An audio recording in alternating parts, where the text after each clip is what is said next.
Defying the stereotypes, breaking the rules. You can't tell me what is for me. Yeah. You got a lot more behind those pretty eyes, but you gotta let the world see. Yeah. So shake it up. Now is the time while you waiting. You're good enough. Now is the time while you waiting. What are you waiting on? Don't let them bring you down. If they ain't rocking with you, so what? Yeah, you're gonna be cool without them. Don't let them bring you down. If they ain't rocking with you, so what? Yeah, you're gonna be cool without them. Oh, don't let them bring you down. Don't let them bring you down. Oh, don't let them bring you down. Don't let them bring you down.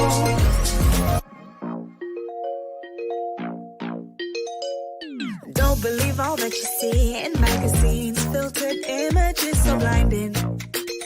Yeah. You weren't designed just to be somebody's dream. Find your voice and break your silence. Yeah. So shake it up. Now is the time while you're waiting. You're good enough. Now is the time while you're waiting. What are you waiting on? Don't let them bring you down. If they ain't rocking with you, so what? Yeah, you're gonna be cool without them. Don't let them bring you down. If they ain't rocking with you. Welcome to the Retirement Learning Lab, where we teach you how to retire without running out of money. My name is Van Richards, and this is the daily NASDAQ market update.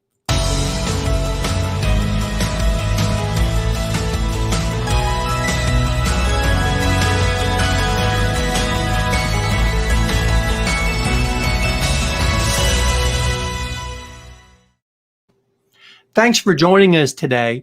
This show's about a couple of different things. One thing we're going to do is we're going to review a little bit about what's been going on in the markets around the world, especially in the NASDAQ. That's why we call it the NASDAQ market update. And then we're going to centralize on a couple of different stocks. Today, we're talking about ADP and Autodesk. And besides that, what we're going to do also is just look at a couple of different news items that might help you out in understanding how to use these stocks in your portfolios, and also how that you can, if you're getting ready to retire, you're preparing to retire, how you can strategize not to run out of money during retirement. Now, this is not one of those stock market shows where we're going to basically show you a whole bunch of graphs that are going to be historical, and we're going to show you candlestick graphs and all that kind of stuff to show you how to pick the best stocks for tomorrow. We're going to show you some strategies that will help you preserve your money for the long term. Here's a secret. This is how a lot of stock pickers pick their stocks. Watch this. I think you'll get a kick out of this.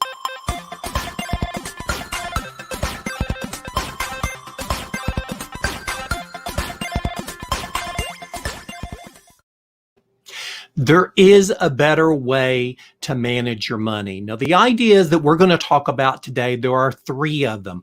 One is we're going to talk about the valuations of the stocks that we're discussing, Autodesk and ADP. And then we're going to talk about the dividends, if they have dividends, because not every NASDAQ stock, not every growth stock has dividends, but some of them do. And if you're getting ready to retire, you might think of utilizing stocks that have dividends, because there's not dividends coming from very much else today, because bonds are paltry from that standpoint. Inflation's been pushing it up just a little bit, but you'll find that the 10-year treasury is going to be less than 1%. I believe it's around 0.6% currently. It could go up a little higher with inflation, but some of you out there, if you need dividends, you might want to consider looking at dividend paying stocks, high quality dividend paying stocks. Now, we can't tell you this is the one for you you, or this is the one that's not for you, but we can educate you on some general ideas that'll help you to make good selections, and so that you can find something that will help you so that you don't run out of money during retirement. The other thing that we're going to look at too is we're going to look at a couple of ESG characteristics. ESG stands for environmental, social, and governance. And to some people, those characteristics are very, very, very important. I'm an extreme proponent of direct indexing. Now, direct indexing is where we go directly to the index. Like, for example, if we're going to have the NASDAQ 100, that's the largest 100 NASDAQ stocks that exist, we would buy those directly rather than even buying them through an ETF or through a mutual fund. And then you make the decisions about how those stocks are traded. There's some definite benefits to that. If you'd like to learn more about direct indexing, what I'd suggest is go to my YouTube page for Richard's Financial Planning and look up the video that I've done on direct indexing. I've also got what I think is a great blog post that describes in more detail how direct indexing works. And if you go to richardsfinancialplanning.com and you look under the blog, go all the way down to the bottom of the page, and you can find the blog spot, and that'll help you to understand what's been going on. So let's get right into it today, and let's talk a little bit about what's been going on in the stock market around the world. Now, I'm going to show you a picture, and I think that might be worth 1,000 words. So let's go into that. Now, it's not the picture of me, but let's make this just a little bit bigger. If we look at the picture that you have in front of you, centralize on the picture of the world. This gives you a really good representation of what's been happening in the markets over the past day. You'll see that the European markets and the Asian markets were up and the Americas were down. So what in the world was driving that?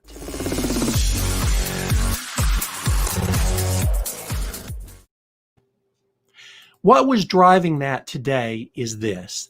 The first thing that we saw come out was that Russia has come out with a vaccine for the coronavirus.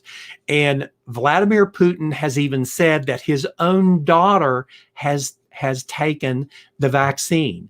If you read the report that is in Fox, that's the one that's up, and it's probably on a lot of different other news services, he basically stated that his daughter, he has two of them, one of them that did take the vaccine, experienced under the first dose, had a mild temperature of about 100 degrees, and then under the second dose, she had a mild temperature of about 100 degrees. There is some skepticism out there, but earlier in the day, as soon as this broke, the markets bounced quite a bit. And I think that what we're going to see is that the news on the coronavirus is going to continue to drive what's going on in the market. Now, we gave up a little bit toward the end of the day, and the markets kind of wandered down. And I think that what's going on in the United States right now, the market's being driven down by two things. One is Congress and the White House can't come to an agreement on the stimulus package, which they should. You and I both know that what they should be doing. And then the second thing, I think that you're going to be really surprised what drove the Asian markets. Take a look at this. Yep, there it is, gambling. The territory of Macau, which is actually part of China, lifted sanctions, quarantine sanctions, and it's going to allow people to go gambling again. And that pushed up casino stocks, and that pushed up stocks on a worldwide basis. If we look at what went on in the United States, we see that the NASDAQ regretfully was the loser. But what we're seeing a lot of in the NASDAQ, a lot of the tech companies that are out there. Now, when I say tech, look, tech is just not one type of company. You're going to see today, we're going to talk about two different tech companies, and there's a lot of diversification that goes on in the NASDAQ. There's actually 3,500 stocks thereabouts in the NASDAQ, and we concentrate on 100 of them in the NASDAQ 100, and we're going to talk about a couple of those today. Now, if you look at the European indexes actually were driven by part of the news from Russia, where they were coming out with a coronavirus vaccine, and they were also driven by the opening of the casinos in Macau. we can see that the Euronext Paris index was up 2.41%. The FTSE in London was up 1.71. The DAX in Germany was up 2.04. And the Euronext in Belgium was up 1.52%. Now, the Asian indexes were up also. And as I mentioned earlier, that was primarily because of the casino stocks that were driving up. The Nikkei up 1.88, Hang Seng 2.11.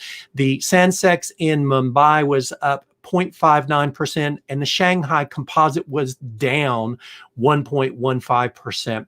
I don't have any specifics on that other than the fact that there's still quite a bit of tension going on in between the United States and China, and that has been making the markets quite volatile. If we look at what happened on a NASDAQ basis, if you look at the green line right here, I'm going to kind of wiggle my cursor around on that. You're going to see what happened during the day. Now, the stock that one of the ones that we're going to talk about that excelled was ADP, and ADP's in the red, and you'll see that Autodesk is in the blue. And if we go back and we take a look at the markets over the past 6 months, of course, if we go over here to the left, my left that is, I guess, depends on how you're looking at the screen. If you look right here where the cursor is going around and around, you'll see that was in between February and March when the market was falling. All the way over to the other side, you can see where we are today. Now, ADP, we're going to talk about ADP in a little bit more detail, but it's kind of been just pretty steady from the standpoint of valuation. It didn't come back to where it was previously from the beginning of the year, but ADP has some bonus information in there that you might want to look at. So let's get into that and take a look at that just a little bit more in some of the details of those stocks.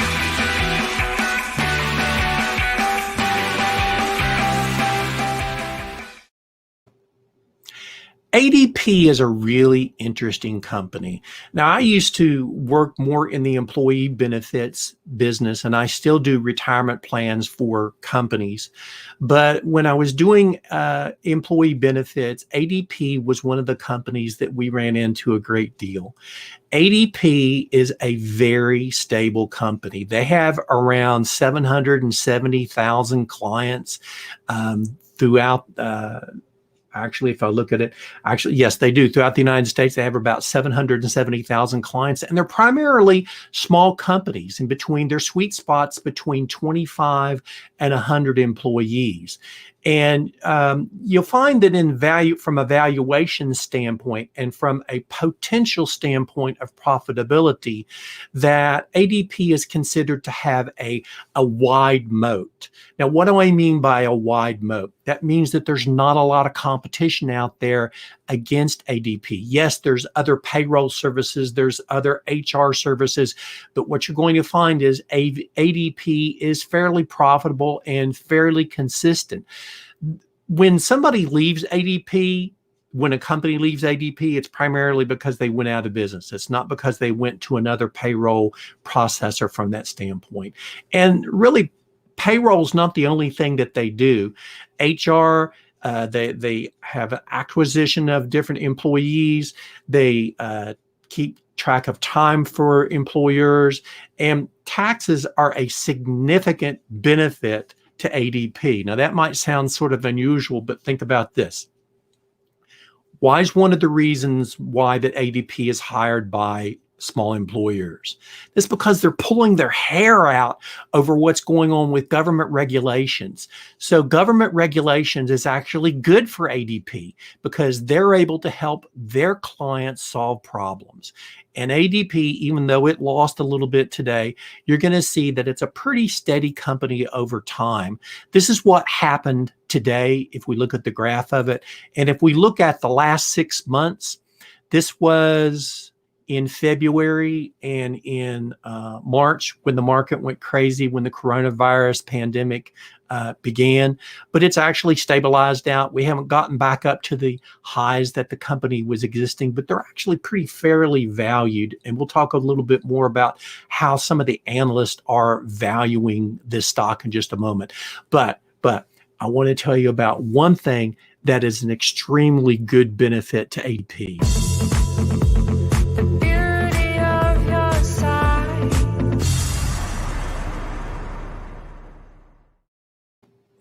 One of the big benefits to ADP is it's a huge company. It is considered a tech company because there's a lot of technology that drives it, although that it's based on people, on human resources.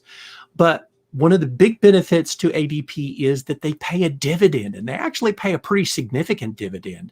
They have a 2.63% going forward.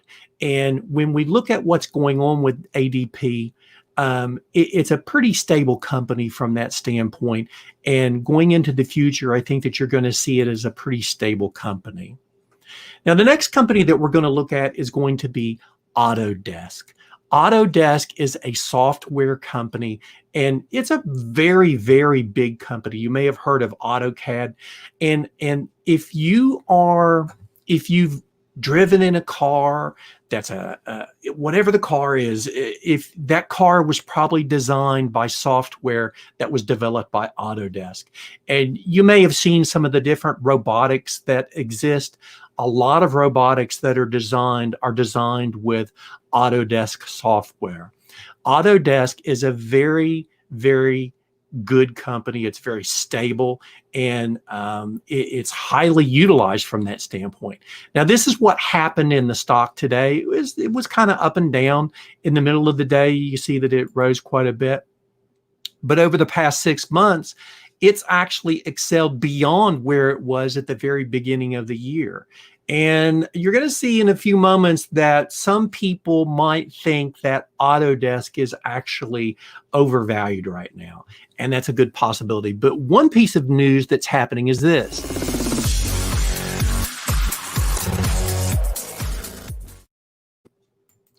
Autodesk actually has an acquisition of Pine Software. It's a construction software company that basically it adds a lot of efficiency to what Autodesk does. So it's not a huge company. If you look at the size of Autodesk, that has probably about 10,000 employees, probably more than that. Pine actually has, or Pipe, excuse me, I said that incorrectly. Pipe has probably 100 to 200 employees, but the employees, although they're significant to the company, the real key to the acquisition of Pipe is the software that will add a lot more efficiency to customers of Autodesk. Okay. Let's look at some of the valuation information that's available. Now, this is information courtesy of Morningstar. And what we see with Autodesk is they're pegging it with a fair value of $198 per share. And the last close was $231.88. And you're going to see in a moment that that's influencing some of the buying and selling that's going on with the stock. And it actually starts with some of the internal executives of the company. And we'll take a look at that in just a minute. Now, ADP is a lot different because ADP is trading very close to what its projected hypothetical fair value is. The fair value is pegged at 136 and the last close was 138.17. If we look at what's going on inside of the company, this tells us a lot. Now, Autodesk, if you get a little bit closer to the screen, you'll see, and actually, if you just look at the combination of green and red, green is going to be people buying Autodesk that are executives inside of the company. We refer to them as insiders, and the red's going to be those that are selling. In the last 3 months, it's been pretty even between buyers and sellers. In the last 6 months, it's the same. In the last 12 months, it's the same. So you're going to find that there's not a lot that's going on from that standpoint. They are considered to be more overvalued, so there's not a lot of profit taking from that standpoint. There's not a buying and selling frenzy that's going on the inside. Now, ADP is a different story, because ADP, you're seeing that the analysts are saying that the value is closer to actually the actual market value is actually closer to what the fair value is.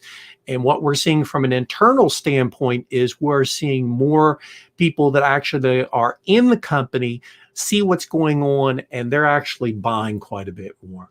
And sometimes this gives people in general a lot more confidence when people inside the company are buying as well. So that's just something to keep in mind when you're looking at these different stocks. Now, I'm not here to tell you you should buy this stock, you should sell this stock. My idea is to give you information so that you can you can make better decisions on how you're managing your money. Another thing is if you're saying to yourself, well, I like the idea of stocks, but I don't know what to do. Well, if you're that person, then you and I would probably need to have a conversation more on what's going on with your portfolio. If you like the idea of making profits and the idea of trading stocks, but you don't want to do it alone, that's where you need to talk to somebody like me. And if you just go to richardsfinancialplanning.com, you can find a time by clicking on the little blue button down in the page that we'll get a chance to talk a little bit more. But in looking at what's going on right now with ADP, ADP has a lot more people inside of the company they're buying than are selling. Now, the next thing that we want to take a look at is we want to take a look at some of the ESG attributes of companies. So let's get into that.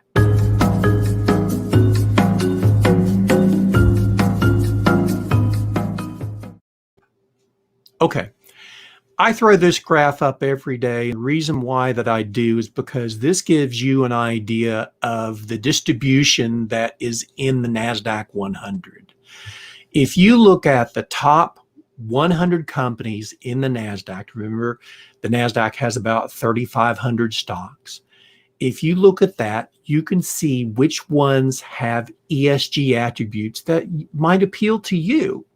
Now, let's say, for example, if you looked at this graph and you went, wow, I don't want to have animal testing. Well, there's actually 11 companies on the NASDAQ 100 that do have animal testing. Or if you looked at it and went, pornography, I don't want to invest in pornography, but there's 8 companies in the NASDAQ 100 that do have connections to pornography. And it's just not distribution of photographs, has to do with human trafficking and their influence on human trafficking. So you might want to look at the different companies that you're investing in. And if you're not sure how to do that, then that's where you would call me and we'll take a look at it together. And you could say, I don't want to do alcohol stocks, or I don't want to do nuclear power. We'd take those out. Now, if we do direct indexing, which you can go to my website and learn a little bit more about, if you do direct indexing, you can buy the NASDAQ 100, you buy all 100 stocks, but you pull out the ones that you don't want. And you just keep track of the ones that you want. You buy and sell those when you want to. So let's get into talking a little bit more, though, about the 2 companies that we have today. Now, it's a lot easier when we talk about companies that have bad records because they're glaring, but neither of these companies have bad records. If you look at ADP, ADP has an exemplary ESG history. They have a great corporate governance. They have great human capital development. ADP knows how to run their company because they concentrate on the employees, because they're a human people resource company. They also have a very good system of privacy and data security. It was kind of interesting. I know that if you've got kids that are going back to school, a lot of them will be learning online. And there was a school district around in Houston today that they had their first back, and they had a data breach. They're just learning. Companies like ADP, and you'll see Autodesk also, who have a great ability to control what's going on with the data that they manage. Carbon emissions also is something that's a exemplary attribute of ADP, but that really comes from the operations in itself. It's not like that they're a Tesla who are making different items, manufacturing, where they have to be more concerned about that. They're more concerned about human capital. So carbon emissions is actually an easy thing for them to do. Now, when we look at Autodesk is just a little bit different. They actually go quite a bit more on the privacy and data security. There's more details on that. All this information is courtesy of MSCI, and if you go to their website, you can learn more about the information that I'm talking about. They also have an exemplary record in corporate governance.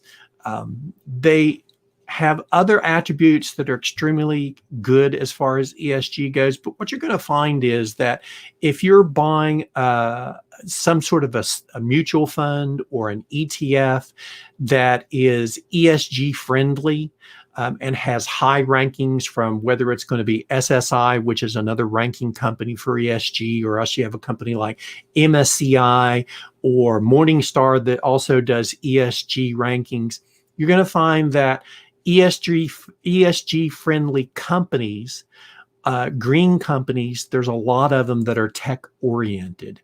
It's easy for them to be that way, and they've taken they've taken it head on and gone into the idea of making it available. So that gives you a little bit idea of what's been going on today in the markets. I hope that I've given you a little bit more information too about how to look at valuations on stocks. Don't just take a look at today. Take a look at the history of it. I want to encourage you also, if you're looking at stocks for retirement, that you look at it from a cycle standpoint. Look at it from the standpoint that investments, if you look at recessions, which we're currently in, the average recession is going to last about 18 months. The average bull market, when the market rises, is going to last between 2 and 3 years. So that tells us that cycles in the economy are generally going to run about 4 to 5 years.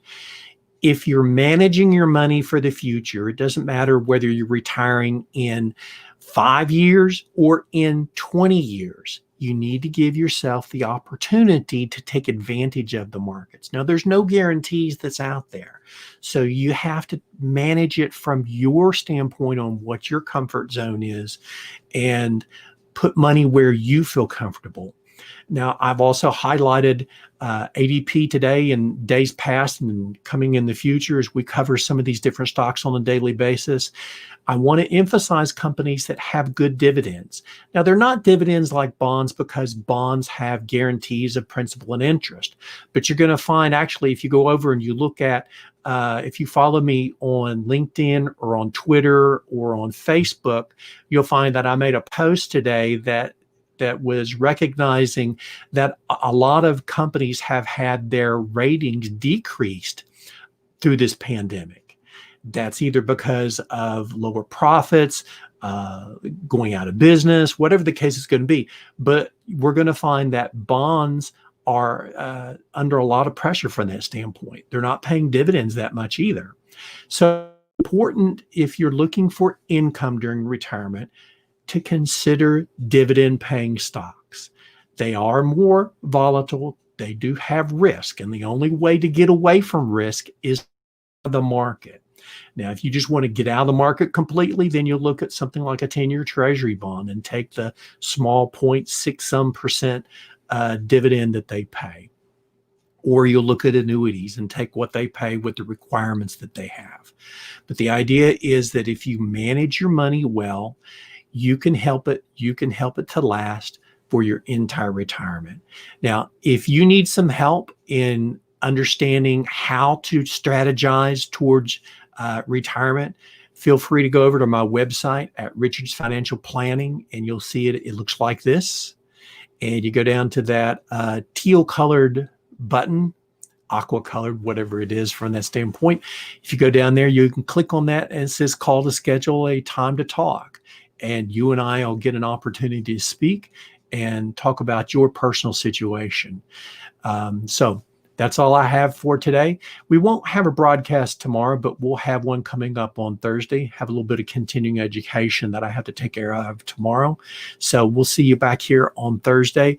And coming up right after this is some important disclosure information that you're going to want to pay attention to.